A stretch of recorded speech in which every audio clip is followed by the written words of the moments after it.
Alam ba ninyo na may laboratory study sa ngayon sa Thai-plant o Cordyceps protecosa nagpakita na ang halamang ito matagal nang ginamit sa traditional na medisina sa Hawaii at sa bansang Polynesia.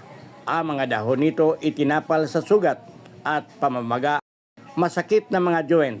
Hindi lang ito dekorasyon sa kanila kundi upang mawala o mapatay ang bakterya na siyang dahilan na magkaroon ng infeksyon and to reduce pain. Ang modern science nag-confirm na ang dahon ng Thai plant contains saponin, flavonoids, phenolic acid, mga bioactive compound. Ang ugat nito pampaboost ng ating immune system, ang ating depensa, ilaga lang at inumin at kaya nitong buksain ang bakterya sa UTI. Kayang i-reduce niya ang mga pananakit ng katawan sa pamagitan lang ng paglaga ng ugat sa halamang Thai plant.